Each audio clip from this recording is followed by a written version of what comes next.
Langkah bersejarah diambil oleh Prancis. Presiden Emmanuel Macron secara resmi mengumumkan pengakuan negara Palestina.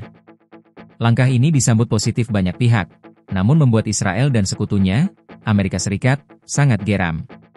Apakah ini awal babak baru dalam konflik Palestina-Israel, atau justru memperkeruh keadaan? Narasi singkat, perang sejak 7 Oktober 2023, korban sipil Gaza tembus 63.000 jiwa. Israel deklarasikan Gaza sebagai zona pertempuran penuh. Visual, voltage kehancuran Gaza, pengungsi, data korban.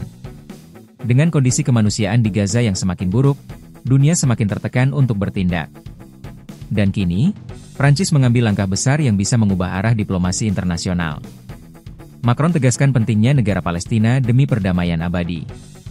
Negara-negara Barat ikut, Inggris, Kanada, Australia, Malta. Negara lain mempertimbangkan, Selandia Baru, Finlandia, Portugal. Macron menulis surat kepada Netanyahu, menegaskan, perdamaian abadi bagi Israel hanya mungkin jika Palestina merdeka. Kata-kata ini memicu kontroversi besar. Netanyahu menyebut pengakuan Palestina sebagai keji dan menuduh Macron memicu antisemitisme. AS melalui Dubes di Prancis juga menolak, menyebut langkah ini justru membuat ekstremis semakin berani. Visual, Netanyahu pidato, Dubes AS menulis surat, protes pro-Israel. Israel dan AS menilai pengakuan negara Palestina hanya akan memperkuat kelompok militan, memicu kekerasan baru, dan membahayakan komunitas Yahudi di seluruh dunia. Pakar Pascal Boniface, ada perlombaan waktu antara diplomasi solusi dua negara dan realita di lapangan yang semakin memperburuk keadaan. Jika pengakuan baru diumumkan di PBB September mendatang, bisa jadi terlambat karena Gaza semakin hancur. Visual, sidang PBB, wawancara pakar, perbandingan peta solusi dua negara.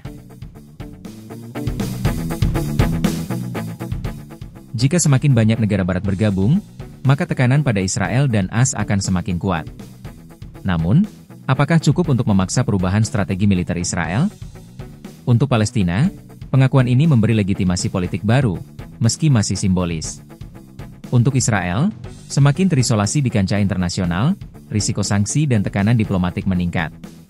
Untuk AS, harus menanggung citra buruk karena dianggap satu-satunya pelindung Israel. Lebih dari 140 negara kini sudah mengakui Palestina, meski kebanyakan hanya bersifat simbolis. Bedanya, kali ini negara-negara barat utama yang mulai bergeser sikap. Dan itu bisa jadi game changer. Langkah Prancis mengakui Palestina bisa menjadi awal perubahan besar dalam diplomasi internasional. Tapi, apakah pengakuan ini akan benar-benar membawa perdamaian, atau justru memperkeruh konflik? Dunia sedang menunggu jawabannya.